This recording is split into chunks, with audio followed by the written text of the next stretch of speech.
बिहार की जीत पर इंदिरापुरम वार्ड 100 के पार्षद संजय सिंह से खास चर्चा। इंदिरापुरम वार्ड 100 के पार्षद संजय सिंह ने बिहार चुनाव में बीजेपी की जीत पर अपनी प्रतिक्रिया साझा की। बातचीत के दौरान उन्होंने जीत को विकास की जीत बताते हुए कहा कि जनता ने भरोसा और स्थिरता को चुना है। उन्होंने ये भी कहा कि यह नतीजे राष्ट्र के लिए सकारात्मक दिशा तय करेंगे। नमस्कार, मैं मुकेश जोरी सबकी खबर से और इस समय हैं वार्ड नंबर 100 के पार्षद संजय सिंह जी के साथ। संजय जी, बहुत बहुत स्वागत है हमारे चैनल में। और आपकी पार्टी जो इस समय एक सुनामी लाई हुई है बिहार में, उसके बारे में क्या कुछ कहना चाहेंगे? 2010 की जो जीत थी उसको दोहराते हुए इस बार फिर एनडीए प्रचंड बहुमत से जो है जीत की तरफ अग्रसर हो रही है। ये वाकई एक अचंभा और आश्चर्यचकित करने वाला रिपोर्ट कार्ड सामने आया है। सच पूछिए तो मैंने भी इसका पूरा किया था कि भाई कहाँ कितना सीट मिल सकता है, तो मुझे भी लग रहा था कि 240 से ज़्यादा हम नहीं बढ़ेंगे। लेकिन जो ये अप्रत्याशित रिजल्ट आया है, ये दो बात तो सीधा सीधा कहता है। एक बात ये कहता है कि अब सिर्फ निगेटिव बोलने से, नकारात्मक बोलने से हम वोट नहीं देंगे। हम वोट उसको देंगे जो निरंतर परिवर्तन कर रहा है, निरंतर परिवर्तन का प्रयास कर रहा है। बिहार वो प्रदेश है जहां जाति की व्यवस्था, जातिगत व्यवस्था इतनी कोढ़ की तरह बिहार के अंदर है जो बिहार को कभी जाति से उभरने नहीं दिया।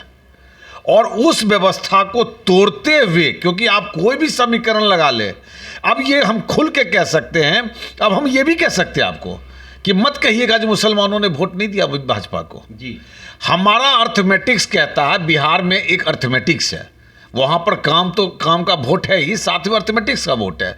और हमारा अर्थमेटिक्स कहता है कि मुसलमानों ने वोट दिया, शिक्षित यादवों ने वोट दिया, सर्व जाति समाज ने वोट दिया, तभी जाकर इस निर्णय तक पहुँचा है।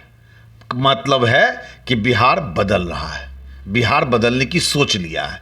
और शायद यही कारण है कि वो बिहार जो कभी भी दलगत जातिगत व्यवस्था से ऊपर उठ के नहीं आई, चुनाव में भागीदारी निभाई, वो पहली बार इस जाति के बंधन को तोड़कर बिहार में वोट करने गई और भाजपा और नीतीश सरकार को इस प्रचंड बहुमत के साथ विजयी बनाई। आप इसको किसका श्रेय देना चाहेंगे? ये गठबंधन को, कि वहाँ जो एक विकास हुआ है उसको देना चाहेंगे? क्या कुछ कहना चाहेंगे? और आने वाले समय में ये गठबंधन किस तरह से आगे विकास का कार्य कर पाएगा? देखिए, स्वाभाविक है कि जब गठबंधन की सरकार है तो श्रेय तो हम गठबंधन को ही देंगे जी। लेकिन इसमें भी कोई शक नहीं है कि हमारे सेंट्रल लीडरशिप ने ताबड़तोड़ मेहनत करी। चुनाव से पहले वहाँ की सरकार ने मेहनत करी। देखिए, बिहार के लोगों को लालू का जो वो एक राज था, जंगल राज था, वो अभी उनके मानस पटल से गया नहीं है।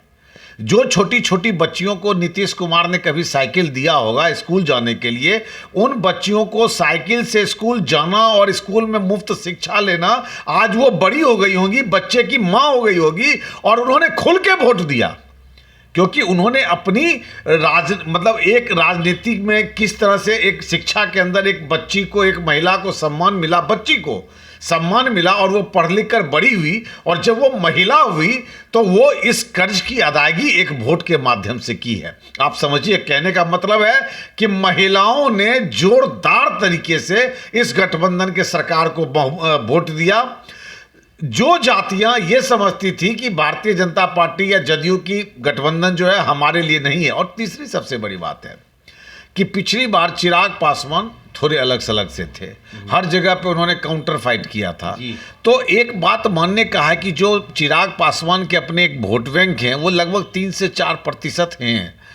वो 4% वोट सामूहिक गया, गठबंधन को गया, इसका भी लाभ मिला। तो कुल मिलाकर आप देखेंगे कि महिलाओं का आशीर्वाद मिला, जितने भी प्रगतिशील विचार के लोग थे, जो जाति व्यवस्था से अलग हटकर बात करना चाहते थे, जीना चाहते थे, उनका वोट मिला। और सबसे बड़ी बात है, मैं ये तो नहीं कहूँगा कि करप्शन फ्री, लेकिन इतना जरूर कह सकता हूँ कि गुंडा मुक्त तो नहीं हुआ, लेकिन गुंडा मुक्त के रास्ते पर बिहार जरूर चली है और लोग उसी से खुश है। अगर ये सरकार गुंडा मुक्त कर दे बिहार को, तो हमें लगता है कि अगले 25 साल हराने वाला कोई नहीं है। महागठबंधन के ऊपर क्या कहना चाहेंगे? चाहे वो आपका कांग्रेस का दल हो, चाहे वो आपका आरजेडी हो, अभी तो ये भी कहा जा रहा है कि इन्हें जो है नेता विपक्ष की सीट मिलेगी भी या नहीं मिलेगी, जो सीटों का आंकलन आ रहा है उसके हिसाब से उनको सीट मिलेगी भी या नहीं मिलेगी? वर्तमान परिस्थिति में नेता विपक्ष का सीट उन्हें नहीं मिलेगी, जो वर्तमान अभी है।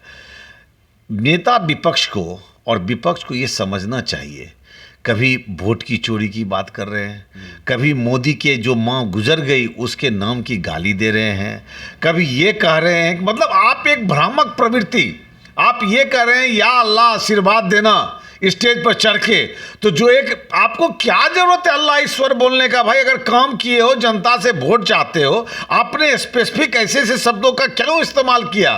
क्योंकि आप वोट चाहते थे। उससे कहीं न कहीं बहुमत की संख्या जो है, जो बहुल लोग हैं, वो समझे कि कहीं न कहीं ये हम लोग को इग्नोर करना चाहता है। ये भी एक छोटा मोटा कारण रहा। देखिए, राजनीति अब सिर्फ शिकायत, सिर्फ क्रिटिसाइज, सिर्फ झूठी बातें, सिर्फ अफवाह फैलाने से नहीं चलती है। जनता अब ये देख रही है कि जो काम कर रहा है, जनता अब परिवर्तन का रिस्क लेना नहीं चाहती है। मैं आज आपको साफ शब्दों में कहना चाहता हूं, हरियाणा यही बताया है, महाराष्ट्र यही बताया है, बिहार यही बताया है, मध्य प्रदेश यही बताया है, गुजरात यही बताया है कि अब हम परिवर्तन का रिस्क नहीं लेंगे, क्योंकि परिवर्तन का रिस्क लोगों ने दिल्ली में देख लिया था आम आदमी पार्टी की सरकार में। यह भी एक बहुत बड़ा कारण है। अब लोग जीना चाहते हैं, रिस्क लेना नहीं चाहते हैं। और उस एक जो होता है ना कि जी वो आएगा तो शायद अच्छा करेगा, वो आएगा तो ये अच्छा करेगा, नहीं, जनता कह रही है जो कर रहा है वही करेगा। इसी को मान सम्मान मनोबल बढ़ाओ, यही हम लोग को सब कुछ ला के देगा।